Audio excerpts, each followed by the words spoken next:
الله وبركاته.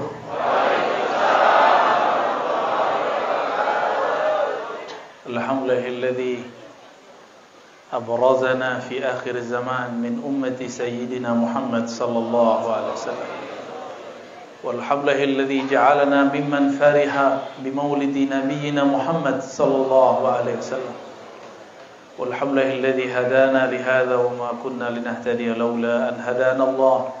أشهد أن لا إله إلا الله وأشهد أن محمدا عبده ورسوله. اللهم صل وسلم وبارك على سيد الوجود سيد القونين سيدنا محمد وعلى آله وأصحابه ولبيته والمهدي خليفته وسلم. Pak Kiai Lukman yang dimuliakan Allah, semoga tetap istiqomah dalam dakwahnya. Pak Haji Novi, keluarga dan pengurus Syifaul Qulub, ya. Syifa berarti obat, qulub berarti lebih dari satu hati. Berarti hadirnya majelis antum ini semoga mengobati banyak hati-hati yang ada. Amin ya rabbal alamin. Tema kita malam ini mengenai ikhtiar memakmurkan masjid, tempat beribadah kepada Allah dengan zikir, salawat dan ta'lim. Maka ayat yang paling pas mengenai hal ini adalah surah At-Taubah. Innama, ayat berapa itu? Pakai 17 ya. Innama ya'muru masajidallah. Sesungguhnya hanyalah, di situ ada lil hasr. Orang Arab kalau ngomong inna ditambah ma, maka artinya menjadi terbatas, hanya. Kalau cuma inna berarti sungguh, umum. Sekarang disebut innama, sungguh hanya. Ya'muru masajidallah, yang makmurkan masjid-masjid Allah.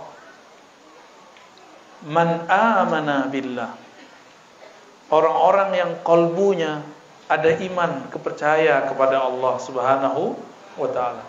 Saya yakin yang hadir malam ini semuanya percaya kepada Allah Subhanahu. Berarti masuk syarat pertama, karakter pertama, karakter iman. Iman itu bukan baju, bukan kopiah. Iman itu tasdik bil qalb. Ada rasa percaya di kalbu. Berarti man amana urusan kalbu. Wal yaumil akhir, dan percaya kepada hari akhirat. Percaya kepada hari akhirat membuat kita kemudian hati-hati. Bab akhirat itu sering kita mulai di dalam sholat kita dengan bacaan Maliki Yaumiddin. Orang-orang yang mengerti ayat ini, dia akan muncul rasa takut atas semua yang dia buat, yang dia makan. Karena Allah lah pemilik hari akhirat. Dialah yang nanti menghisap setiap makan yang kita makan. Itu baju yang kita pakai itu ditanya semua, tuh lama pertanyaannya itu. Antum pakai jam ditanya, handphone ditanya, kopiah ditanya. Yang paling lama ditanya tuh handphone. Buka apa aja, baca apa aja, paling lama dibaca.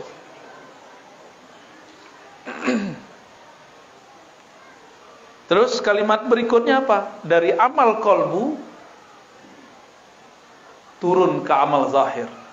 Wa aqamas salah, dan aqama. Ini terjemahan biasa kan, mendirikan. Orang kita ini kalau mendirikan terbayang sama dia bangunan, ya.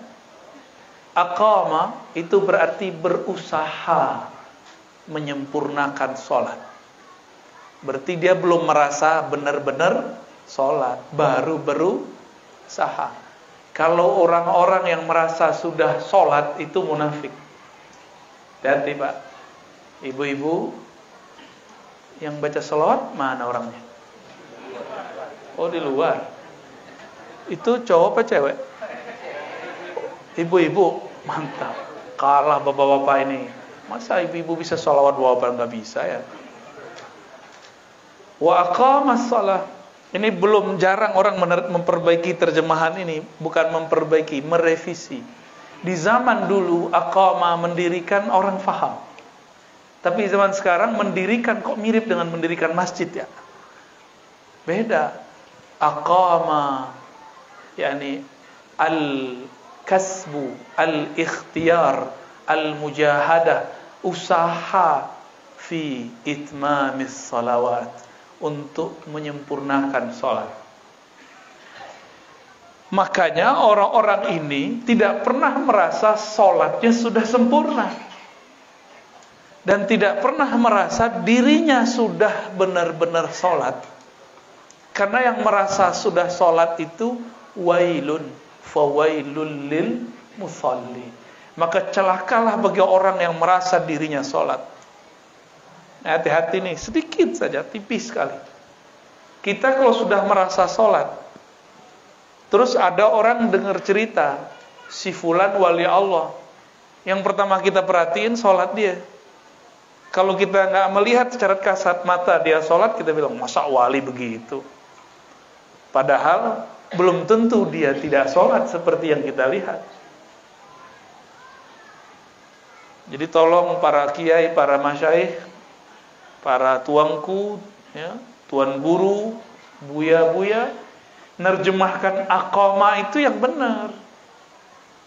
Aqama, berusaha menyempurnakan sholat. Berarti dia sadar sholatnya tidak sempurna.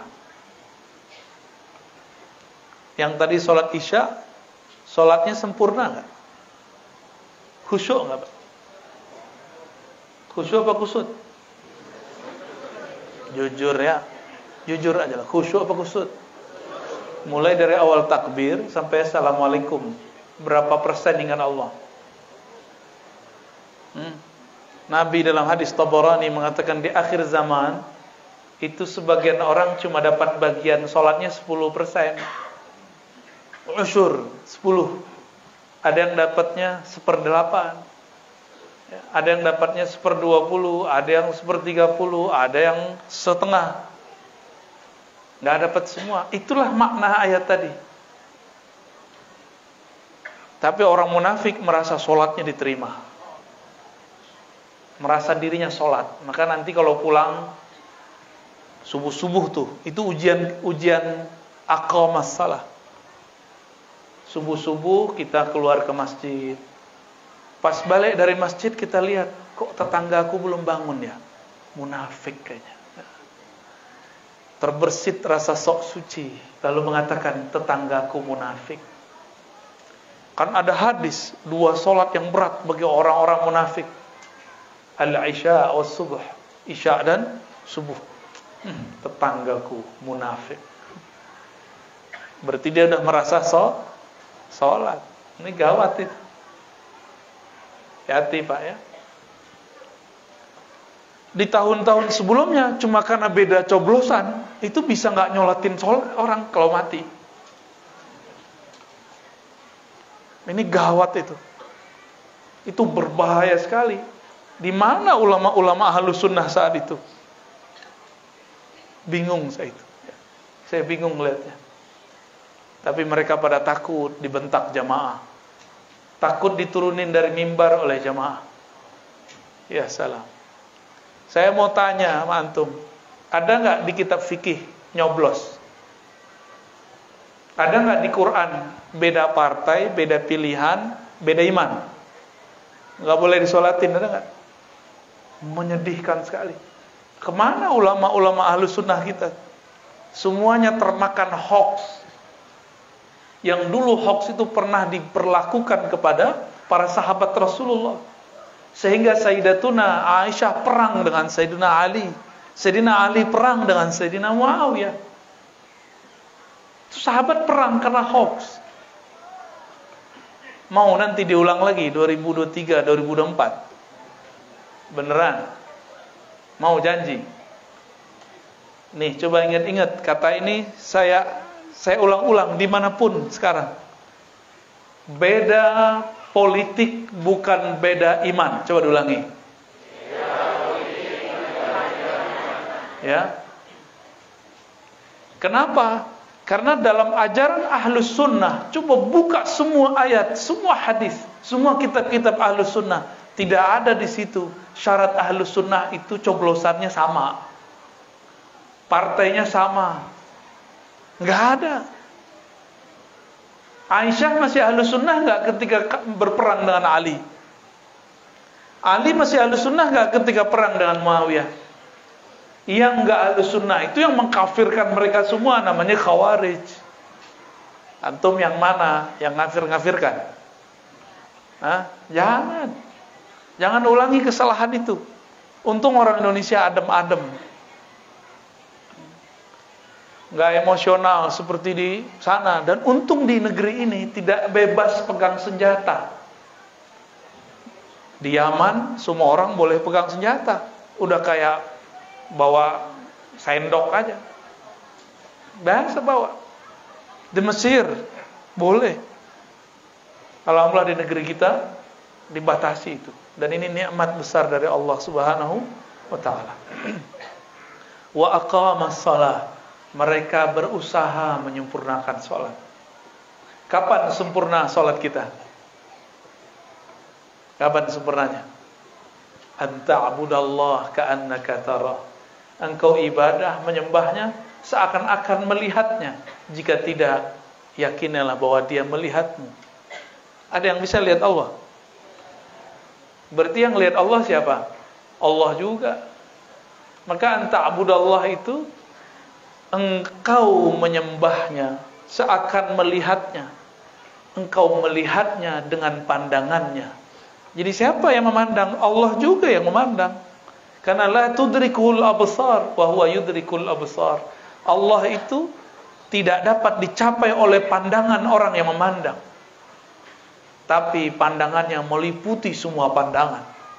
Kalau Allah pinjamkan pandangannya itu, sifat basarnya kepada kita, baru kita bisa melihat Allah Subhanahu wa ta'ala.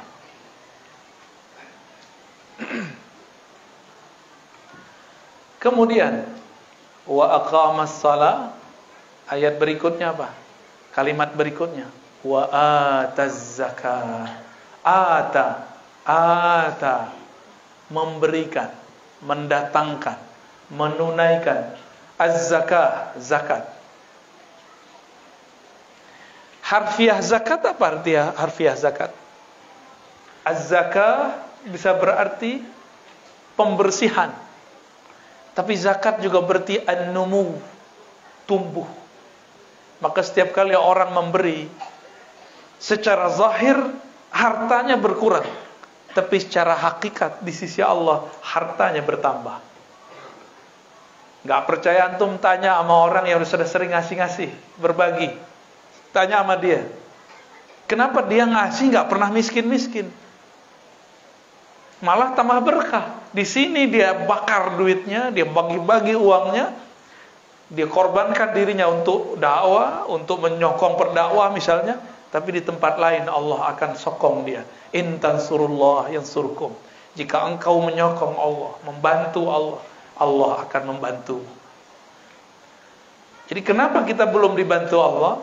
Karena kita belum membantu agama Allah, belum membantu kekasih-kekasih Allah. Salat itu hubungan hamba dengan Allah. Sedangkan zakat hubungan makhluk dengan makhluk, sempurna. Tapi tidak cukup, masih ada lafaz berikutnya. Walam yakhsha illallah. Inilah yang disebut ma'rifatullah. Secara harfiah lam yakhsha, tidak takut kecuali kepada Allah. Tapi secara maknawi dapat diartikan mereka bermakrifat kepada Allah Subhanahu wa ta'ala. Itu arti walam yakhsha illallah. Dapatkah kita sungkan hormat kepada seseorang kalau kita tidak kenal dia? Bisa nggak? Bisa nggak? Antum nggak hormat seseorang, bisa menghormati dia? Nggak kenal dia, terus bisa nggak respect kepada dia? Nggak bisa. Kita hanya bisa respect, hormat kepada orang yang kita kenal, apalagi kepada Allah. Maka kenal Allah dulu baru sholat.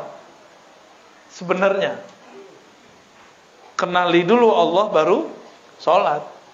Makanya kenal Allah ini ditaruh di depan. Man amana billah. Siapa yang percaya kepada Allah. Percaya dimulai dengan iman, ditutup dengan takut. Maka ma'rifat itu diawali dengan percaya, diakhiri dengan takut. Takut kepada Allah Subhanahu wa ta'ala. Inilah yang disebut oleh Allah Subhanahu wa ta'ala orang-orang yang sanggup memakmurkan masjid. Makmur itu ternyata bukan bahasa Indonesia, itu bahasa Arab. Amara, ya'muru, ya, umran, amran, fahuwa amirun, wa zaka ma'murun. Dimakmurkan, diramaikan, dipanjangkan, diluaskan. Maka masjid yang luas itu bukan masjid yang luas secara fisik, tapi masjid yang dimakmurkan oleh orangnya. Ayat itu sebenarnya ada hakikat di dalamnya. Siapa saja yang Allah takdirkan memakmurkan masjid, sudah tertulis namanya pada masa azaliyah. Jadi Bapak Ibu ini sudah ditulis namanya. Jam sekian, tanggal sekian, dia duduk di masjidku. Sudah ditulis Pak semuanya. Semoga nama ini tidak dihapus dari sisinya. Amin ya rabbal alamin. Nama kita sudah ditulis. Cuma dulu itu kan masa azaliyah, yang ditulis ruhnya, bukan tubuh fisiknya.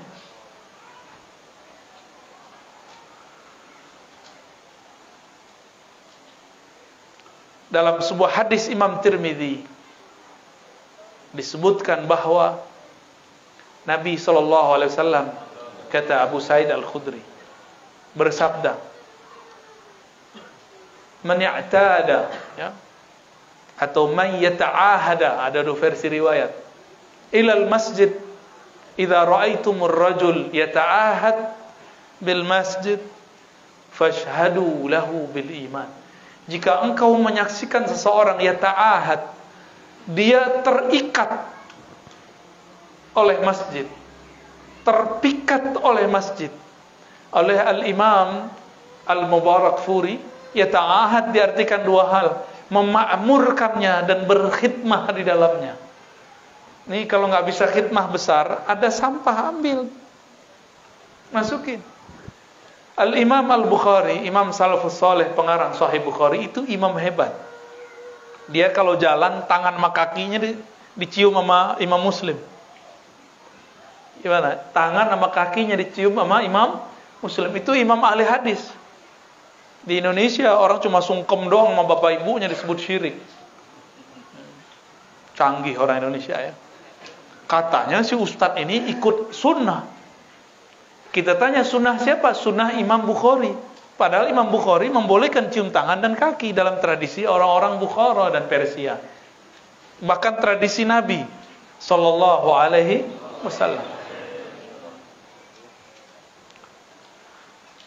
Nabi mengatakan siapa yang khidmah ke masjid, itu maknanya fashhad lahu bil iman, saksikan bahwa dia beriman.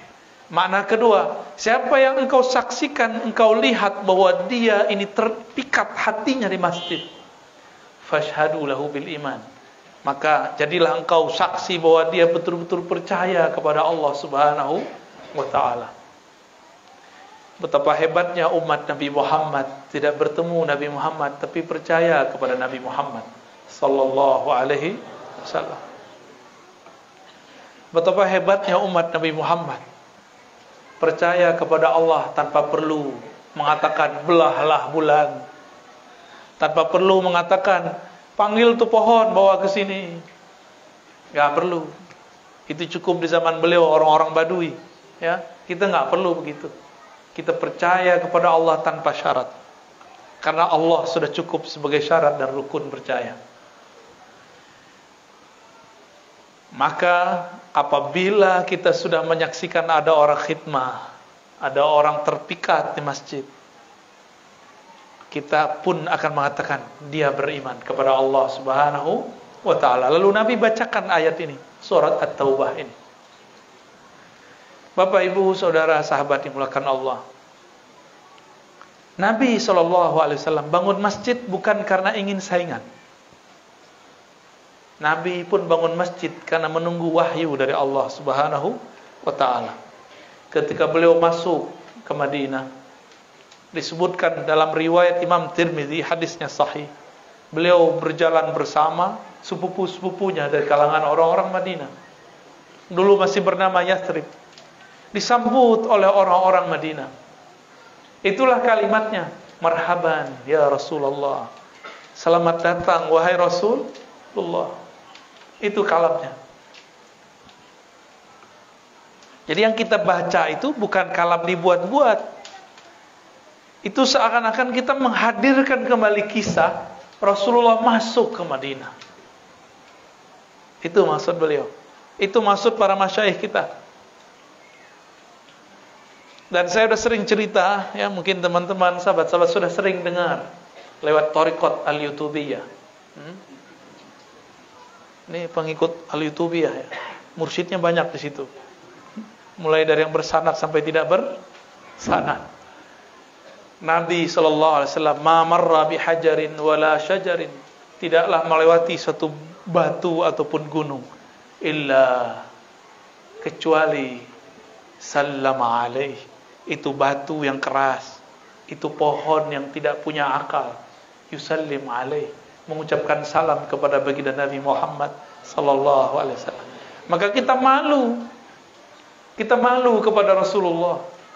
Itu pohon nggak punya akal, batu nggak punya fisik seperti kita, masih mau mengucapkan salam kepada Rasulullah sallallahu alaihi wasallam.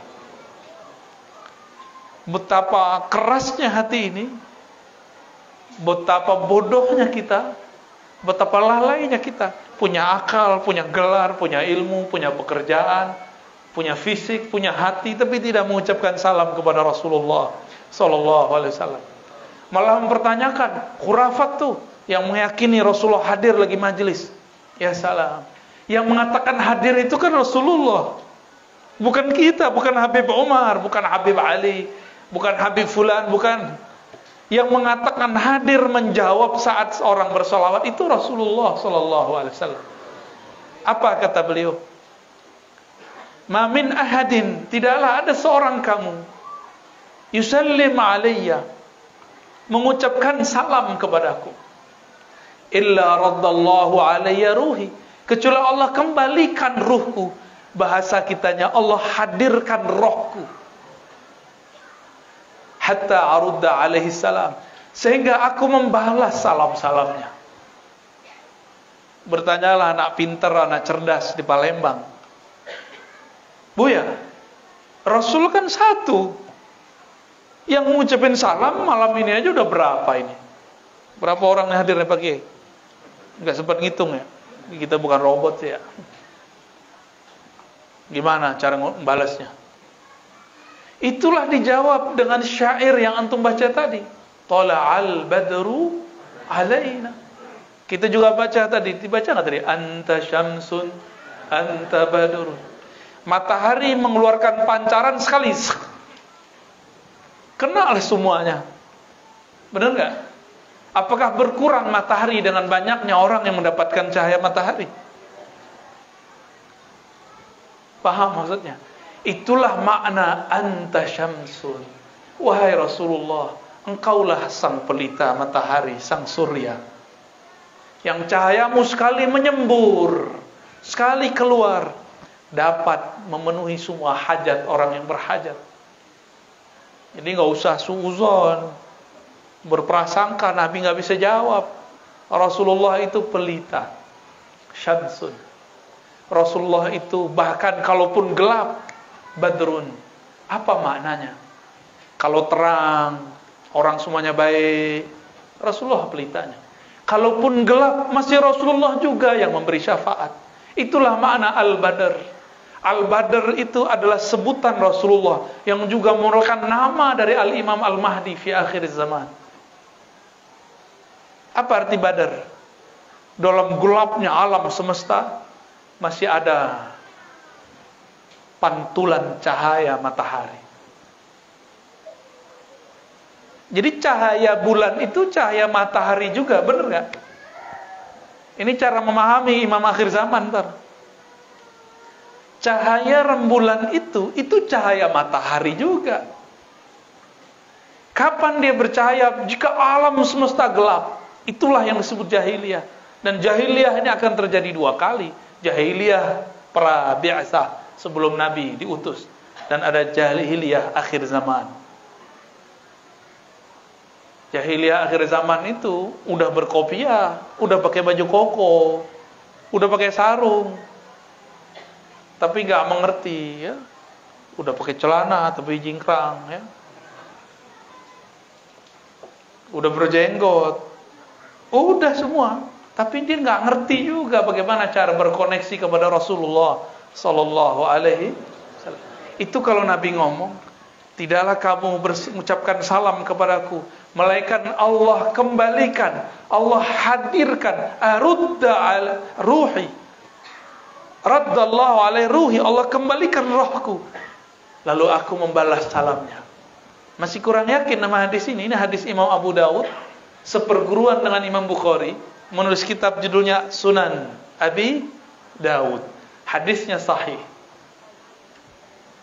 Kalau Nabi ngomong, antum percaya nggak? Kalau antum nggak percaya Habib Umar, boleh, nggak apa-apa. Habib, manusia.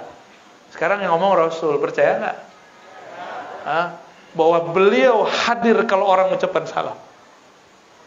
Tapi di kolbu yang tidak gelap, di kolbu yang mau menerima Syamsun dan Badrun, kolbu yang tidak menutup kolbunya dari cahaya pelita ataupun pantulan pelita Al-Badar.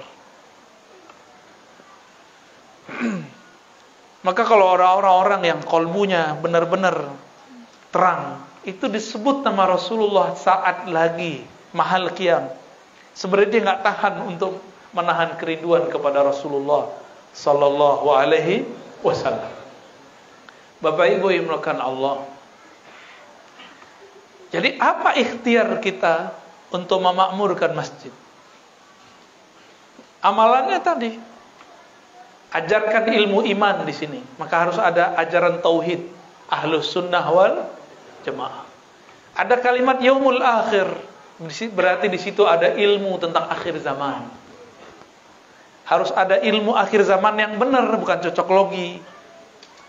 Masih ingat beberapa tahun yang lalu, awal-awal pandemi, kita ditakutkan semua, bukan kita, antum aja ya, aneh nggak takut. Antum ditakutkan semua oleh berita, oleh seorang, bahkan beberapa orang dai yang mengatakan terjadi duhon pada bulan Ramadan pertengahan tahun itu. Benar. Pada ketakutannya sampai ke sini.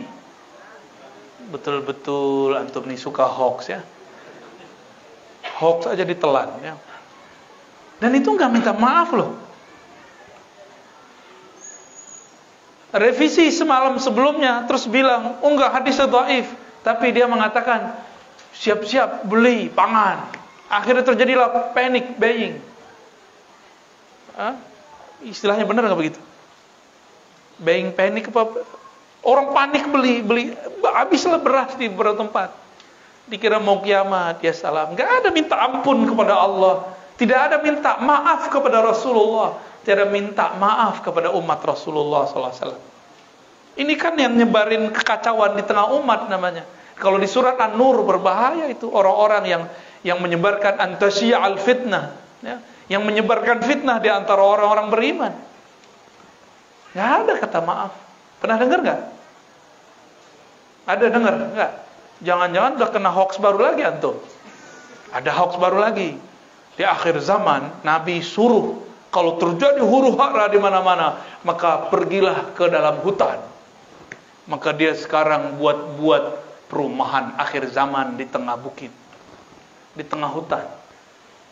Nabi nyuruh sendiri-sendiri masuk hutan. Ini buat perumahan akhir. Namanya rame-rame gak? PA gak tuh? Hah? Gimana? Nabi suruh sendiri-sendiri masuk ke dalam hutan. Kalau dia buat perumahan di tengah hutan, sama aja. Ada juga yang buat bunker-bunker di bawah rumah, ya salah. Ada juga yang beli emas Kalau orang Jawa kan nggak perlu dibeli ya. Kayak beliau nih udah jadi emas. Kalau di Batam abang ya. Abang bakso.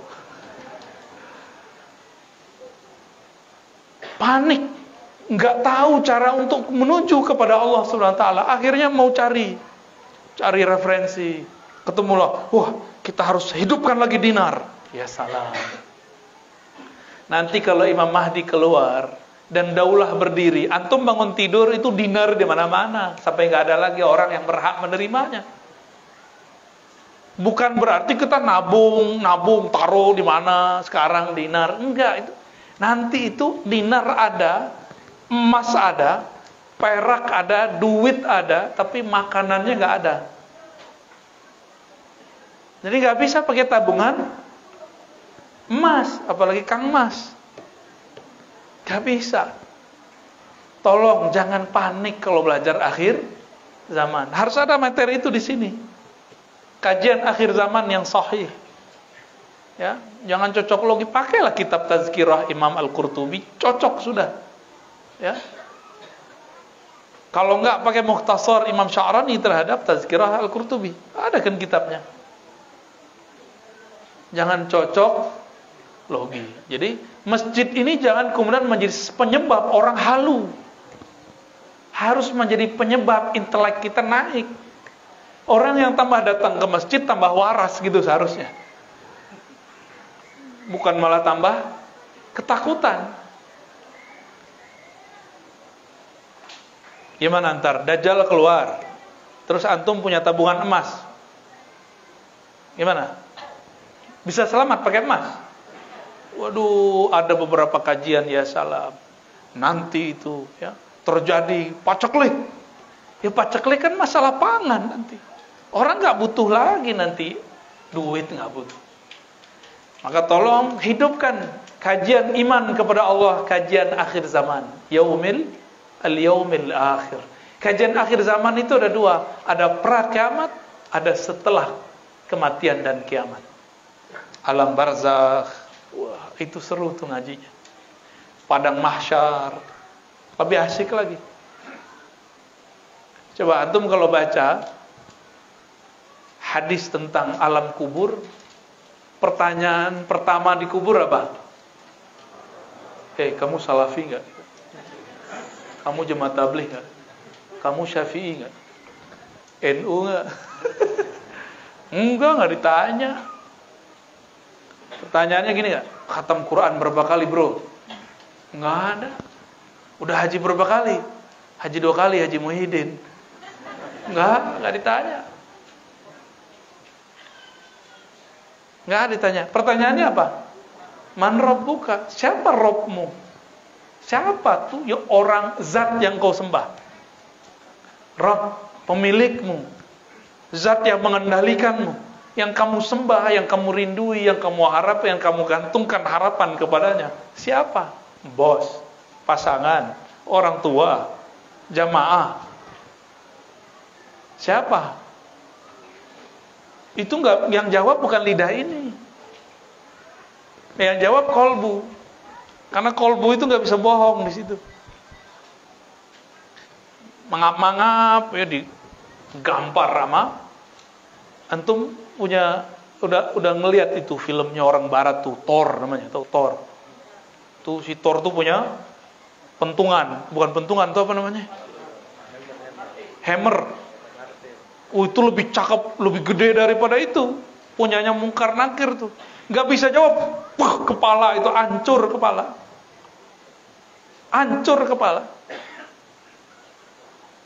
Ada yang berani.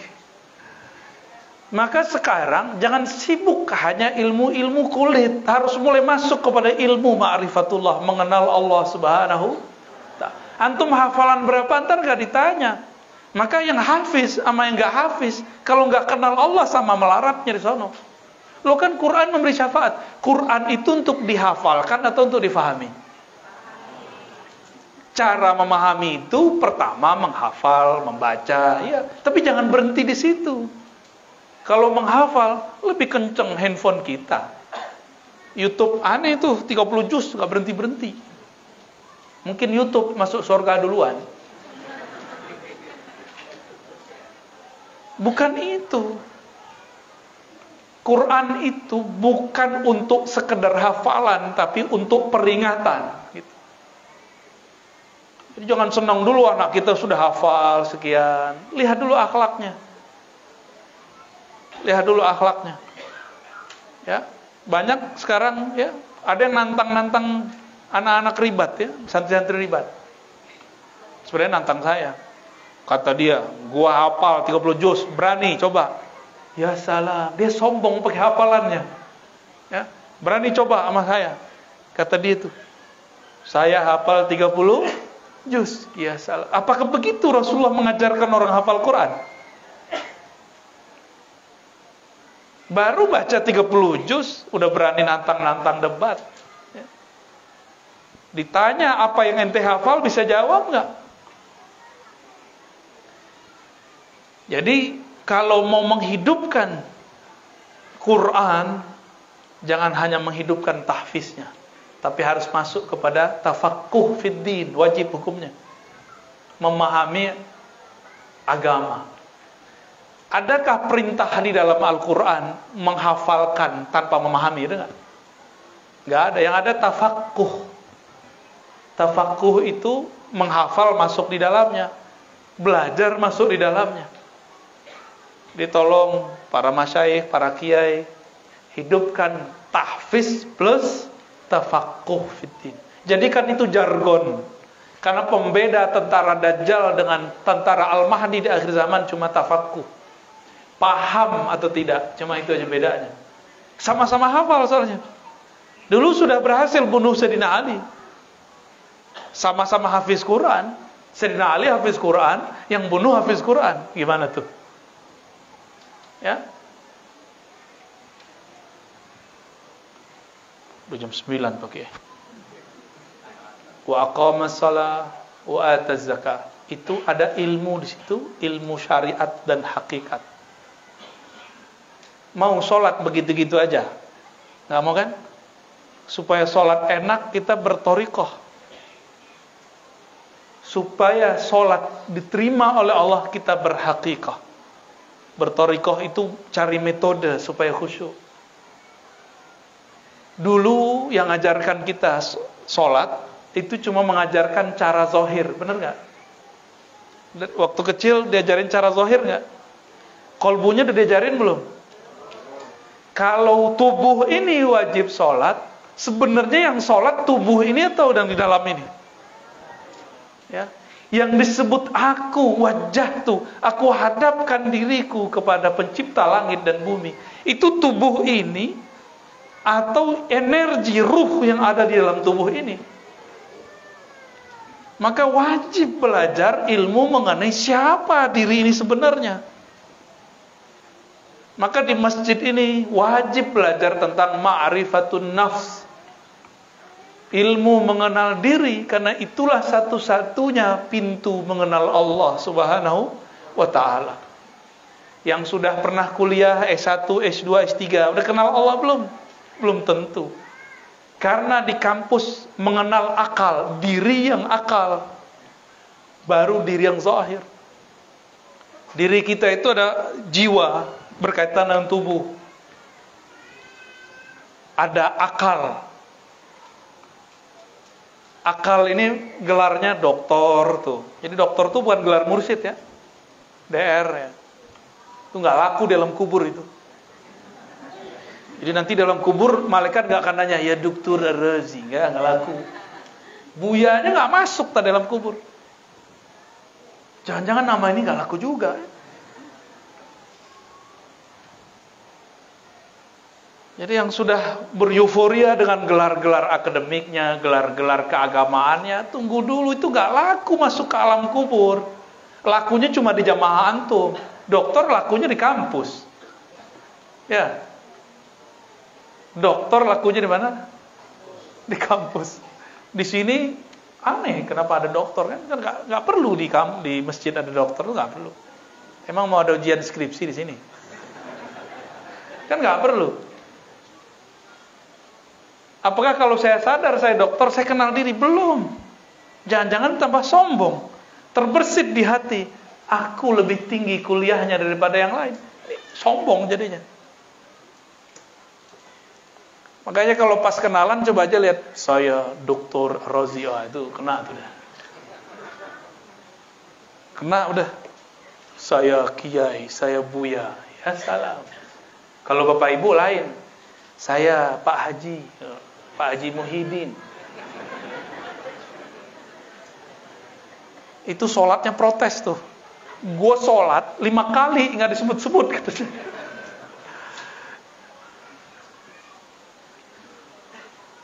Sudah disebar. Ada pertanyaan? Ada pertanyaan habis ini. Silakan kalau ada, pakai kertas saja ya. Ini orang Melayu itu semuanya negeri kata-kata. Kalau udah kasih mic nggak selesai-selesai ngomong. Malah numpang tua, ya. Numpang publikasi. Itu dari mana-mana tuh. Saya udah jalan ya. Riau, Sumatera Barat. Tuh kalau dikasih mic tuh, Masya Allah. Belum dipersilakan udah ngomong duluan.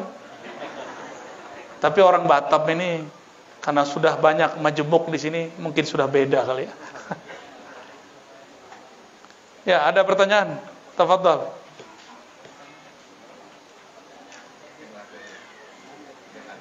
Oke, kertasnya di bawah sini ya. Oke. Assalamualaikum Buya, tanya cie. Kau orang mago. Mana yang lebih penting ketoriko yang ada, mursyidnya, daripada yang katanya ta'lim wa ta'lim, yang kebanyakan orang menyebutnya juga bertoriko. Yang bagus itu, yang mursyidnya ada ta'limnya, gabungan. Kalau bertorikoh itu cuma zikir, wiridan, ijazahan, iblis lebih hebat dari kita. Karena iblis punya wirid, semua wirid ahli langit.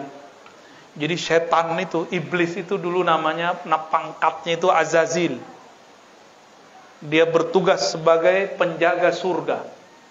Maka orang-orang penduduk langit, malaikat-malaikat itu kaget, kok ada makhluk yang zikirnya bisa menyebut semua zikir-zikir dari langit pertama sampai langit ke-7. Ini rahasia.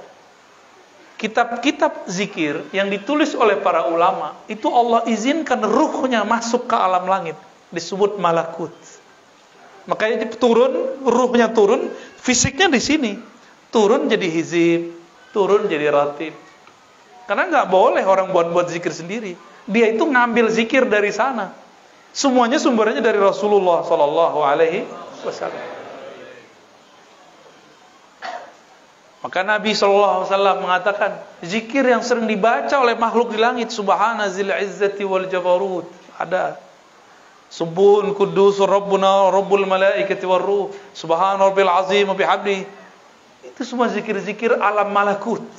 Dari langit pertama sampai langit kesekian. Ini rahasia Allah itu. Itu iblis udah ngelewatin semua. Antum kalau cuma belajar zikir, sombong nanti. Terus merasa, orang kalau belajar zikir itu nanti sakti loh. Serius.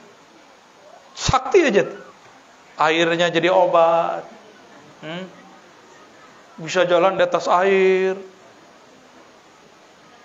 Kadang-kadang bisa terbang tanpa sayap. Baru sekali doang terbang udah belagu amat. Burung tiap hari terbang gak pernah belagu.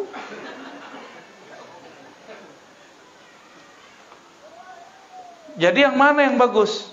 Ikut torikoh yang mursyidnya buat ta'lim. Itu yang benar, digabung. Mursyid ini bertingkat-tingkat juga. Dokter aja bertingkat kok. Ada dokter umum, ada dokter yang sudah spesialis. Ada dokter yang mall praktek, ada nggak? Bener kan? Ada dokter-dokteran, ada juga. Ya. Ada ngangkat-ngangkat dirinya sendiri jadi dokter, ada juga. Ada yang cuma baca Tibun Nabawi, terus udah jadi kayak dokter, mendiagnosa penyakit orang. Baik, gitu ya. Yang bertanya cie.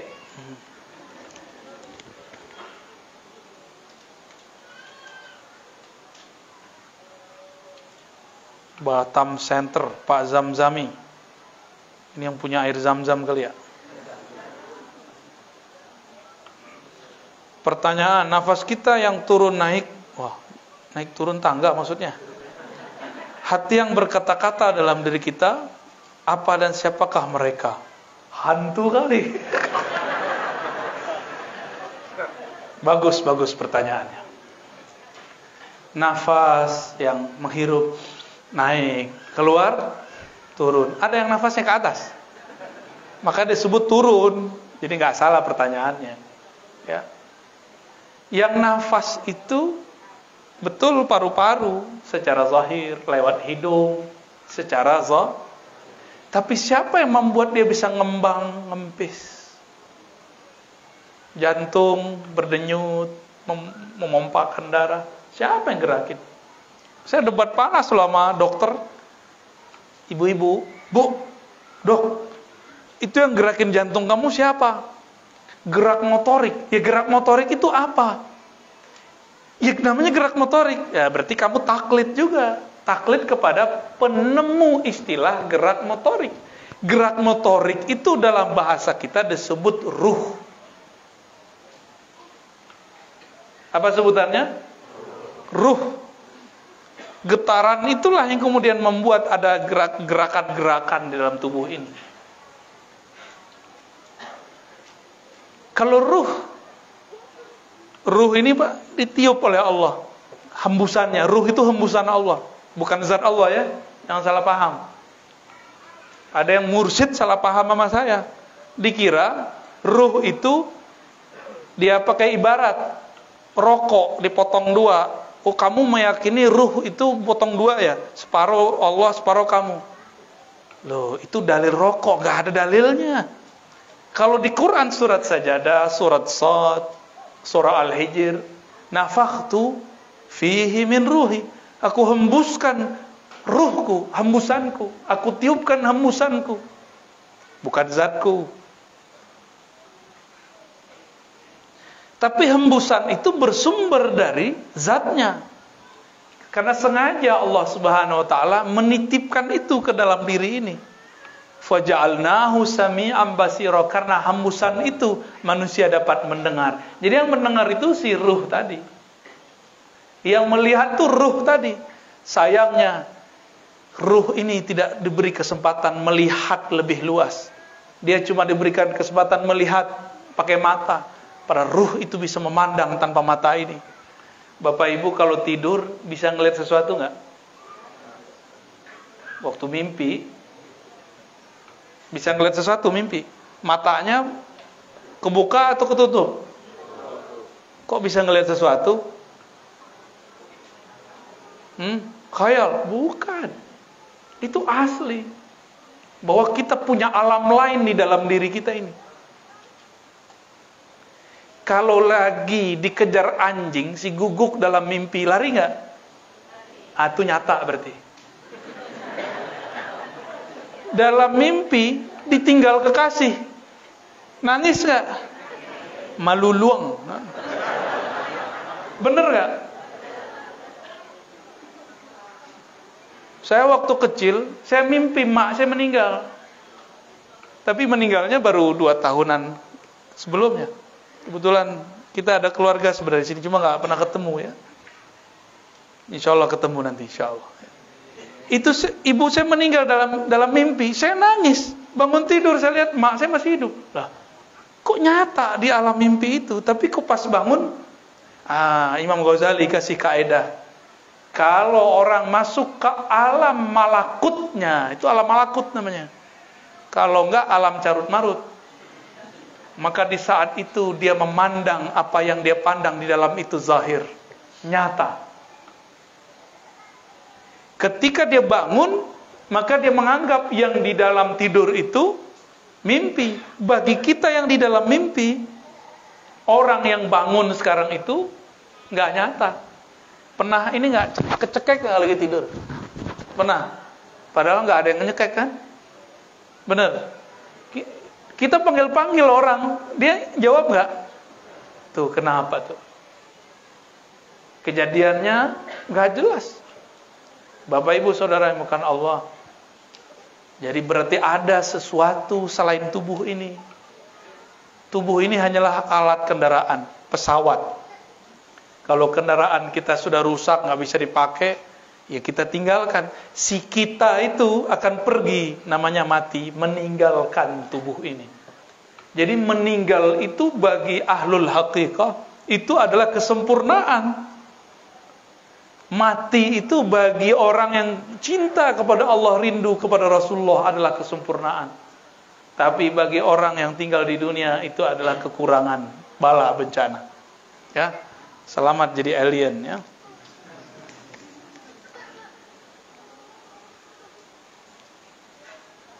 Ana pribadi belum mengetahui pengajian ma'rifat. Apa langkah usaha ana agar bisa mempelajarinya dengan sungguh-sungguh? Mohon petunjuk. Kalau mau jadi dokter, kemana? Ke dukun. Kemana kalau mau jadi dokter? Kuliah kedokteran. Kalau mau jadi arsitek, kemana? Ke pesantren. Kalau mau jadi ahli agama, kemana? Ke pesantren. Jangan kebalik-balik. Jangan kebalik-balik. Ingin mengenal ma'rifatullah, ma'rifatullah itu nggak ada sekolahnya kecuali wali-walinya. Yang kenal Allah kan cuma wali, bukan dokter. Yang kenal Allah bukan kiai, wali. Wali itulah yang disebut al-ulama warasatul anbiya. Ulama itu kalau terjemahan bebasnya keluarga para nabi. Pewaris itu keluarga bukan? Maka ulama itu adalah keluarganya para nabi. Selamat kalau jadi ulama. Nabi itu di dalam dirinya ada nubuat. Nubuat itu artinya ma'rifatullah fi qalbih. Ma'rifat Allah dalam kalbunya. Maka sebelum Nabi Muhammad, siapa saja yang kenal Allah, dia nabi. Siapa saja yang kenal Allah, dia nabi. Setelah Nabi Muhammad wafat, setelah beliau muncul, la nabiyya ba'di, tiada lagi nabi setelahku. Hatta law nazala sayyidina Isa fahuwa waliyun min awliya'i ummati sayyidina Muhammad. Kalau Nabi Isa turun, pangkat kenabiannya tidak dipakai lagi. Beliau statusnya sebagai wali. Dipanggil tetap Nabi Isa. Cuma tidak berlaku kepada umat Nabi Muhammad sallallahu alaihi wasallam.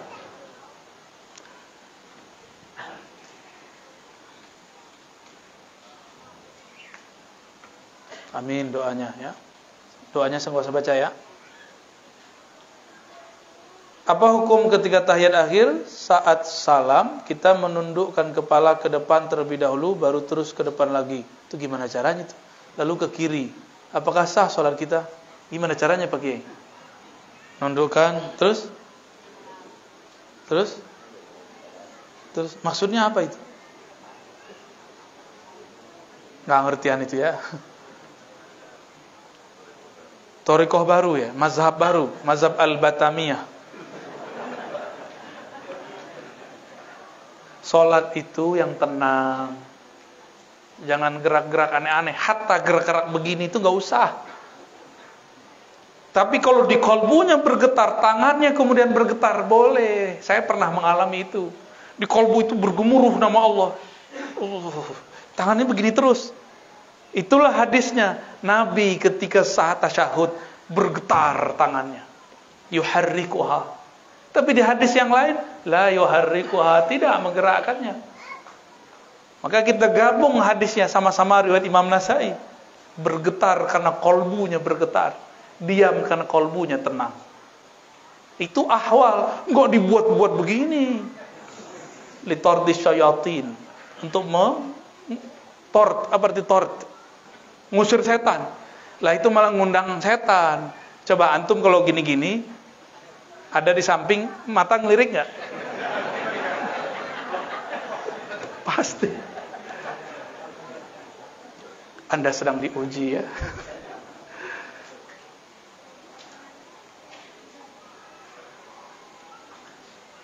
Bolehkah kita menyiapkan? Pertanyaannya dari ibu-ibu toh ya. Apakah boleh menyiapkan makanan untuk suami yang sedang junub? Emang tangan ikut junub? Junub kan yang mana ya? Nggak masuk. Dulu Abu Sa'id, Abu Hurairah datang kepada Rasul, ketemu Rasulullah di jalan. Terus Abu Hurairah nggak mau, dia ngerasa najis.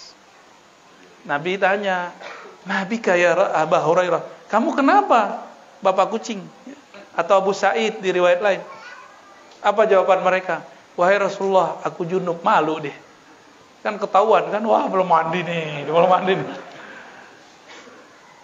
Apa kata Rasulullah? Yang junub kan bukan tanganmu. Meskipun demikian, tetap dia nggak mau, dia merasa nggak pantas kepada Rasul. Tapi kalau untuk suami boleh lah ya. Cuma kalau saya nggak mau makan minum lagi junub, nggak mau aja. Saya mandi dulu. Susah amat sih mandi. Ya, dingin, kan udah ada penghangat air. Mandi ya. Jangan tidur lagi junub kecuali wudu. Bersih-bersih dulu badannya, baru wudu tidur. Itu boleh. Namun lebih afdal mandi. Ya, ibu-ibu nih biasanya paling malas tuh. Malas karena rambutnya panjang. Gara-gara antum juga nih. Nyuruh istrinya rambut panjang, tapi nggak tanggung jawab. Jadi ibu-ibu boleh nggak mandi, tapi berwudu, bersih-bersih dulu wudu. Maka tidurnya dalam keadaan wudu. Ada iktikad baik mau. Kenapa?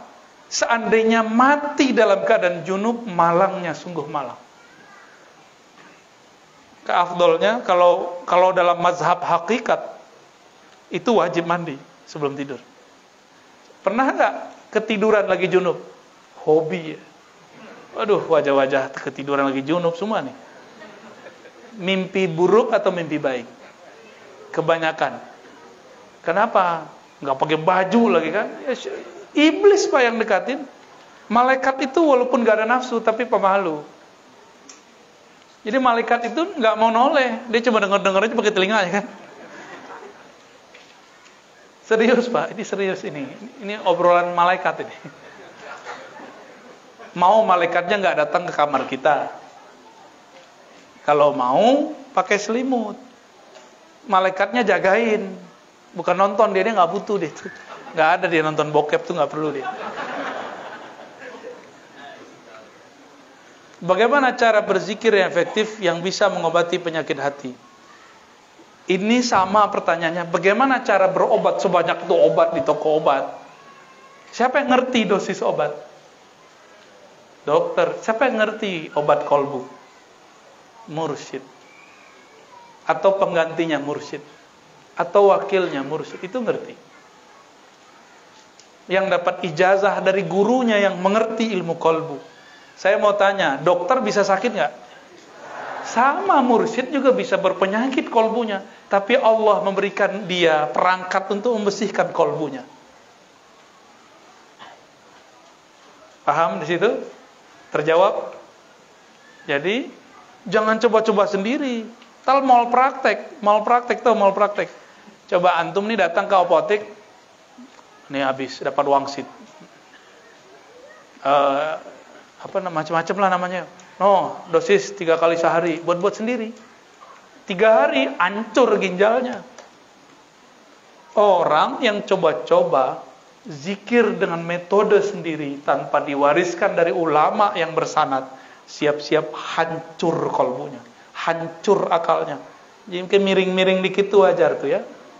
Nggak ada orang belajar zikir dari guru mulia bersanad dan dia patuh, digila tuh nggak ada. Saya dari umur 12 tahun sudah bertorikoh. Saya nggak ketemu orang gila kecuali dia mengamalkan zikir di luar zikir gurunya. Gurunya udah bilang, nah jangan pakai ilmu itu, dipakai juga sama dia. Ilmu melet orang gitu. Milet ikan kan boleh, melet ini masalahnya. Ilmu zikir-zikir silat-silat kebatinan, silat-silat iblis. Ada silat iblis. Ciri-cirinya menghina Allah dan Rasulnya, nulis Allah pakai kaki. Langkahnya tuh nulis nama Muhammad, katanya silat wali. Mana ada silat wali begitu? Dan itu dinisbatkan ke ulama di Sumatera Barat, Syekh Abdurrahman Kumango namanya. Wallahi demi Allah, beliau tidak pernah mengajarkan melangkah lalu kaki menorehkan nama Muhammad. Itu penghinaan terbesar atas nama Muhammad sallallahu alaihi wasallam. Bukan begitu silat beliau. Ya. Diamalin sama kawan kita, ya nggak jelas dia. Akhirnya jadi pemarah, emosinya berlebihan. Kalau marah udah nggak kayak orang. Gak kayak orang, marah udah berubah dia. Orang kalau kebuka mata batinnya kelihatan kayak guguk, kelihatan kayak ular. Ya apa aja ngambil dia kan, ngambil karakter dia. Nauzubillah min dzalik. Hati-hati. Hati-hati. Maka bermursyid itu yang utuh. Jangan setengah-setengah. Kita kalau ke dokter nggak serius nggak sembuh. Adab-adab berzikir. Ini kalau belum ketemu mursyid, ini adab zikir pertama syahadat. Ya. Yang kedua taubat. Yang ketiga syukur. Syukur itu dengan cara bertawassul. Kirim Fatihah kepada Nabi. Tanda terima kasih kepada Nabi. Kirim Fatihah kepada ulama-ulama yang mengajarkan kita. Tanda berterima kasih kepada ulama. Man lam yashkurin nas lam yashkurillah, kata Rasulullah. Siapa yang tidak berterima kasih kepada manusia, maka tidak berterima kasih kepada Allah. Manusia yang paling berjasa mengenalkan kita kepada Allah siapa? Rasulullah SAW. Maka beliau paling berhak dapat salawat, paling berhak dapat Fatihah. Lalu baca salawat. Setelah itu zikirlah subhanallah, alhamdulillah, Allahu akbar, terserah. Zikir yang pernah dipelajari. Ya, zikir-zikir umum aja dulu. Kalau kita sakit, nggak berani ke dokter, belinya sakit pala nih. Biasanya beli obat sakit pala kan, yang dijual di umum kan, boleh nggak? Boleh. Zikir subhanallah, alhamdulillah, wala ilaha illallah itu zikir umum. Ada di mana aja ada. Ya, yang itu boleh dipakai tanpa guru, tanpa mursyid. Oke, cukup. Masih ada lagi. Panen nih orang Batam nih. Baru kali ini saya jawab sebanyak ini nih. Dalam ma'rifat ilmu, apakah syariat maksudnya apa? Dalam ma'rifat ilmu, apakah syariat tarekat itu berdiri sendiri? Wah, ini udah dijawab tadi ya di MUI. Silakan dilihat video MUI tadi. Ada videonya? Ada. Bagaimana cara membedakan mimpi bertemu Rasul, apakah benar atau tidak? Mimpi bertemu Rasulullah Sallallahu Alaihi Wasallam. Rasulullah itu mengatakan, aku sudah ada, Adam baina ma'in utin. Adam belum ada. Berarti waktu itu apa yang ada? Ruhnya.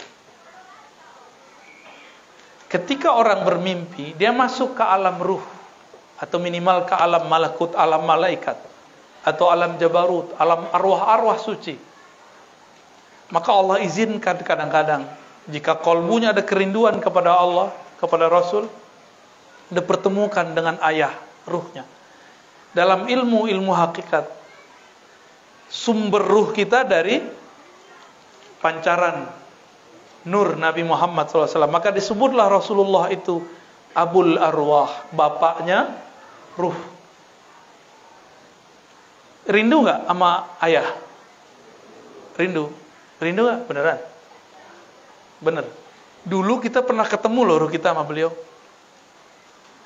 Tapi antum ketika diinstal ruhnya ke dalam tubuh, ditiupkan ke dalam tubuh, terjadi kegoncangan.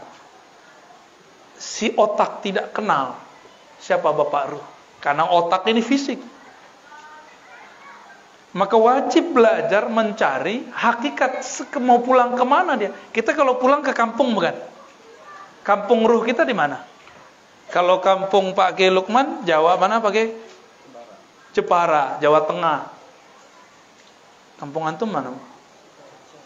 Waduh, Jawa juga, Jawa Timur. Jawa Timur. Inti kampung Sibolga. Kampung Kampar. Batu Sangkar. Ini mana kampung? Jakarta. Lah orang ke Jakarta dia ke sini. Ini kampungnya mana nih? Gak jelas deh. Rindu nggak pulang kampung? Kalau ada yang bayarin tiket pulang pergi gratis, mau nggak? Mau? Dasar matre.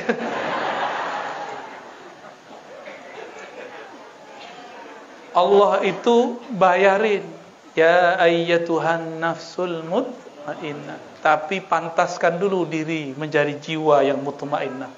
Siapa mutmainnah? Yang kenal nama-nama Allah. Lalu nama itu dia masukkan ke dalam kolbunya sehingga jiwanya menjadi tenang. Disebut an-nafs al-mutmainnah. Dipanggil undangan langsung dari Allah. Allah yang Maha Qadim dengan kalam qadimiyahnya berkalam, irji'i ila rabbiki radiyatan mardiyah. Pulang kampunglah ke hadirat Rabbmu. Irji', bahasa Arab pulang, kembali. Kalimat pulang kembali berarti Allah mengakui dulu ruh kita pernah ada di sana. Irji'i, pulang. Beda dengan izhab, pergi, itu beda. Ayatnya irji' apa izhab? Irji'. Kata mak kita, nak pulanglah ke rumah. Ya, mak saya udah nggak ada lagi yang begitu.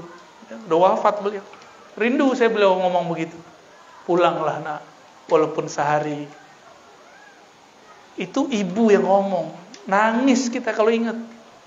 Gimana kalau yang berbicara Allah Subhanahu wa ta'ala?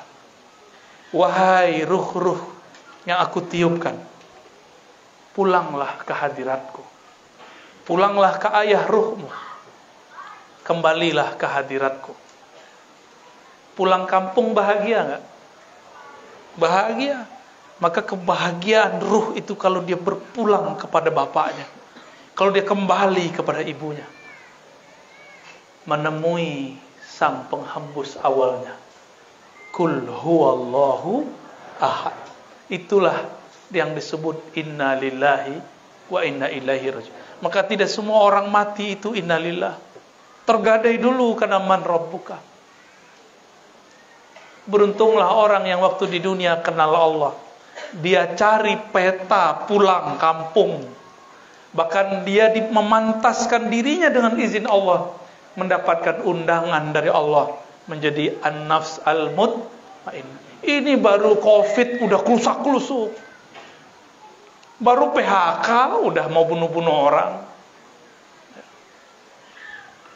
Baru cerai udah mau bunuh diri. Baru patah hati, belum jelas juga mau jadi laki bebini, udah mau bunuh diri. Ya salah. Gaji gak naik-naik, stres. Gimana mau jadi mutmainnah? Kedepan kita gak tahu apa yang terjadi. Coba ikrarkan di kolbu dari sekarang. Rabbku, penciptaku, tempat aku berharap cuma Engkau ya Allah. Gak ada yang lain. Bukan duit. Maka kalau duit berkurang, gak berkurang harap kepada Allah. Sakit, sehat, senang, susah, itu bukan Tuhan kita. Tuhan kita cuma Allah Subhanahu wa ta'ala. Bapak Ibu yang dimuliakan Allah, ini masih terus lagi nih, ada pertanyaan lagi nih. Waduh, eman gak dibaca ya. Ini surat cinta ini. Bener, komunitas gerakan cinta masjid. Nah, Kabupaten Karimun, itu pulau ya. Pulau yang berapa? 3 jam? 2 jam? Lumayan juga kalau berenang mati duluan tuh. Izin bertanya, bagaimana strategi menyatukan visi misi golongan muda dengan golongan tua dalam memakmurkan masjid? Silaturahim. Jangan debat. Anak muda tuh harga yang tua. Yang tua tuh kasih kesempatan pada yang muda. Coba nih, Pak Kiai walaupun masih pakai handphone, bisa nggak ngurus-ngurus beginian? Nyambungin ke YouTube, ke Facebook, ribet nggak? Ribet. Biar mereka yang ngurus. Jangan kita nggak percaya sama anak muda. Anak muda itu, mereka kalau diberikan kepercayaan, itu satu tantangan dalam dirinya. Kita kan pernah muda semua. Saya aja masih muda kok. Yang tua no. Masih muda juga kok, ubannya belum ada. Silaturahim. Anak muda ini kurang silaturahim, ngerasa yang tua-tua kolot.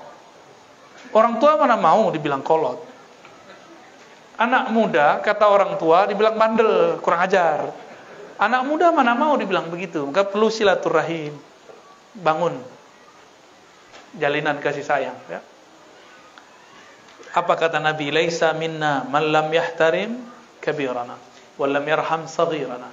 Bukan umatku yang tidak hormat kepada yang tua, yang tidak sayang kepada yang muda. Sayang, hormat itu silaturahim. Ya. Semoga ada jalinan, bukan rapat loh Pak ya. Silatur bukan rapat. Kalau rapat debat mulu.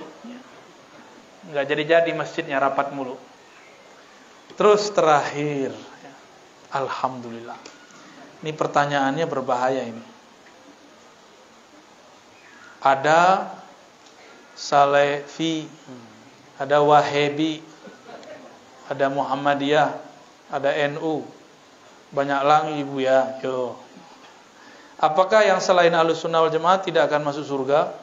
Loh, aneh bukan penitia surga. Apa yang salah dengan pemahaman yang lainnya? Yang dijamin Rasulullah masuk surga, yang ikut beliau, karena kunci surga ada di beliau. Maka semua kelompok klaim dirinya pengikut Rasulullah sallallahu alaihi. Ya. Saya udah sering menyampaikan, kalau banyak orang ngaku keturunan Raja Ali Haji, buktiinnya pakai apa? Pakai baju. Nih lihat nih baju saya, di baju sultan nih. Ya. Pakai apa tuh kopiah yang Kepulauan Melayu itu apa namanya? Tanjak, apa, nanjak gunung. Pakai tanjak, jalan-jalan di pasar, di masjid. Saya keturunan Raja Haji. Ditanya orang, mana buktinya? Nih, pakai tanjak. Nih, lihat nih, sarung saya. Lihat nih. Emang begitu caranya? Enggak. Sama, mau ngaku pengikut Rasulullah bukan dengan celana jingkrang. Gak cukup. Antum bagus sudah celana jingkrang. Buktikan pemahaman celana jingkrangnya dari Rasul. Buktiin aja. Pakai sarung. Nih, pakai sarung tuh NU apa Nabi? Hah? Kalau pakai celana katanya Muhammadiyah.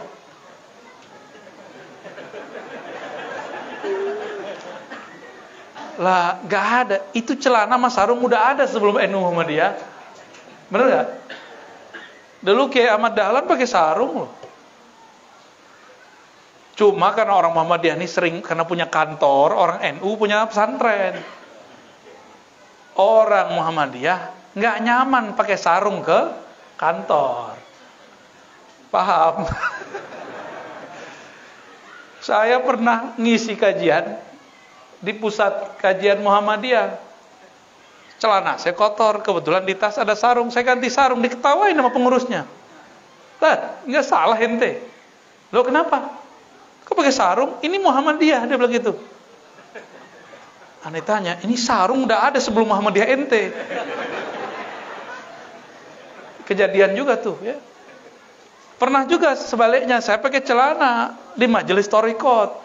Dikritik habis-habisan, ente suul adab. Masa ngimamin pakai celana? Kayaknya emang saya salah kostum 2 kali itu ya. Saya tanya sama dia, Syekh, ente mursyid ya? Kalau ente mursyid, ada nggak kewajiban sholat atau syarat sholat diterima pakai sarung? Enggak. Oh ya udah, kan ilmu thariqat itu untuk mengetahui sholat diterima apa enggak. Saya mau nanya, adakah ajaran dauh para masyayikh dulu, taklim-taklim mereka yang mengatakan sholat kalau mau terima pakai sarung?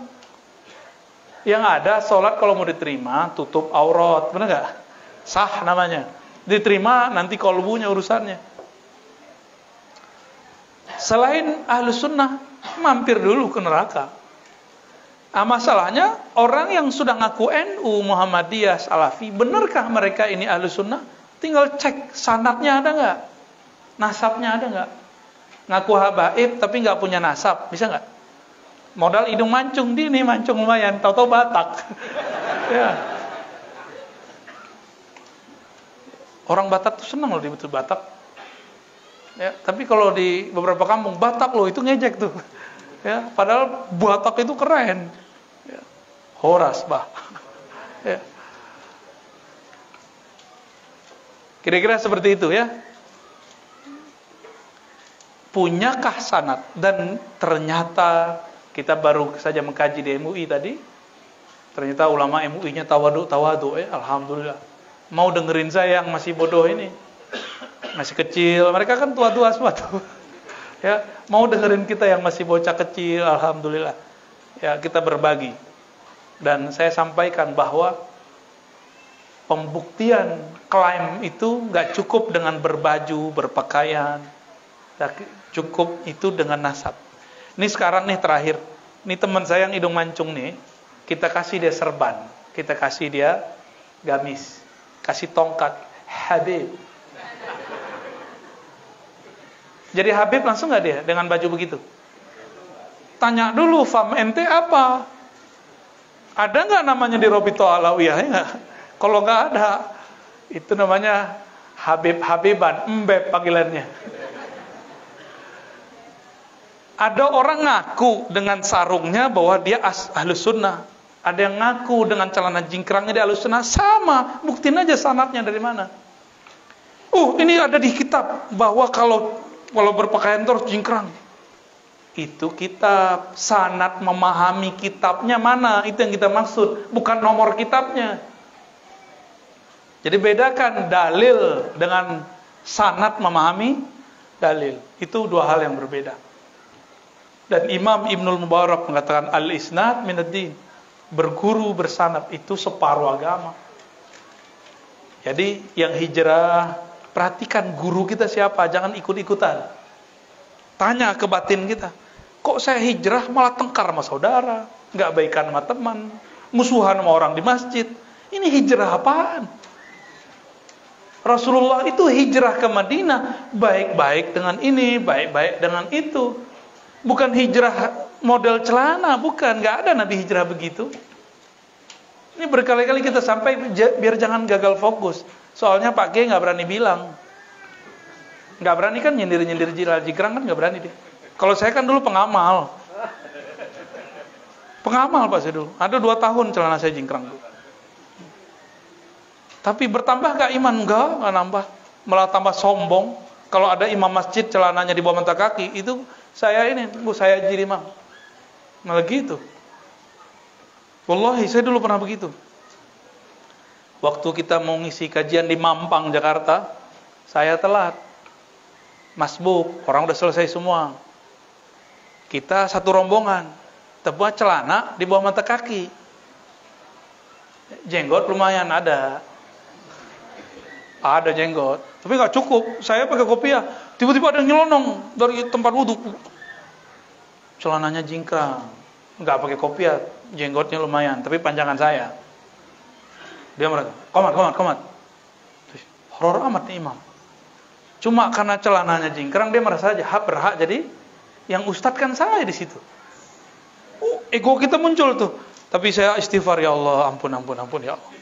Saya yang komat. Itu cara saya menghabisi ego itu. Saya ketawa dalam hati. Dulu gua begini, ya Allah. Saya malu di situ, ya Allah, dulu saya begini, ya Allah. Dia baca Allahu Akbar, ya Allahu Akbar. Tambah ketawa, sholat kalau ketawa saya nggak bagi. Jadi ketawa itu saya tahan-tahan sampai pengajian mulai, baru saya keluarin ketawanya. Bapak Ibu yang bukan Allah, semoga kajian ini diridai oleh Allah. Semoga nama kita tidak dihapus dari majelis-majelisnya. Semoga nama kita dikekalkan dengan nama nabinya, Nabi Muhammad sallallahu alaihi wasallam. Allahumma bihaqqi sayyidina Muhammad. Ya Allah, dengan hak kemuliaan Nabi Muhammad, maka muliakan kami yang hina ini, ya Allah. Ya Allah, bisyarafi sayyidina Muhammad, dengan kemuliaan Nabi Muhammad, maka angkat derajat kami yang hina, yang rendah ini, ya Allah. Ya Allah, binuri sayyidina Muhammad, dengan nur cahaya Nabi Muhammad. Maka terangi kalbu kami yang gelap ini ya Allah. Ya Allah, Engkau maha tahu isi kalbu kami. Kalbu kami sangat keras ya Allah. Disebut nama Rasulullah kami tidak tersentuh ya Allah. Maka dengan kemuliaan-Mu ya Allah, dengan kemuliaan Rasul-Mu ya Allah, lembutkan hati kami yang hadir malam ini. Ya Rabb, sampaikan salam rindu kami, salam maaf kami, salam cinta kami kepada kekasih-Mu, baginda Nabi Muhammad sallallahu alaihi wasallam.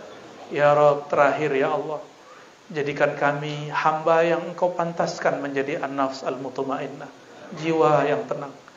Pantaskan kami mendapatkan undangan pulang kepada Engkau ya Allah. Ya Allah, bimbing kami bertemu guru-guru yang mengenalkan kami kepada Engkau ya Allah. Ya Allah, bimbing kami, jaga kami sehingga kami berkumpul dengan orang-orang yang hanya mempermudah kami kenal Engkau ya Allah. Ya Allah, masa lalu kami gelap ya Allah. Mata kami banyak dosa ya Allah. Telinga kami banyak maksiat ya Allah. Tangan, kaki, kemaluan kami pun banyak kegelapan ya Allah. Engkau maha tahu ya Allah. Tutuplah aib kami dengan keindahan nama-Mu ya Allah. Ampunkan semua dosa-dosa kami itu dengan ampunan-Mu yang luas ya Allah. Ya Allah, dengan keluasan rahmat-Mu, rahmati siapapun yang hadir, siapapun yang mendengarkan, siapapun yang membantu, siapapun yang berdonasi, siapapun yang berkhidmah, siapapun yang bertugas memakmurkan masjid ini ya Rabb. Ya Allah, Engkau maha dekat, tapi karena hati kami keras, hati kami bermaksiat, hati kami bernoda, Engkau terasa jauh ya Allah.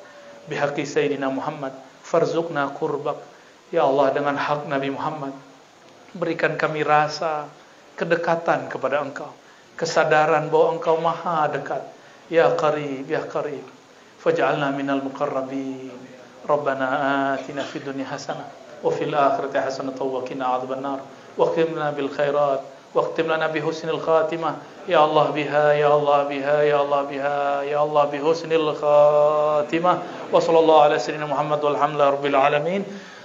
Demikian dari kami, mohon maaf dari Al-Fakir. Assalamualaikum warahmatullahi wabarakatuh. Mohon maaf, tidak usah salaman ya, cukup dengan hati. Insyaallah cinta antum sampai kepada Allah.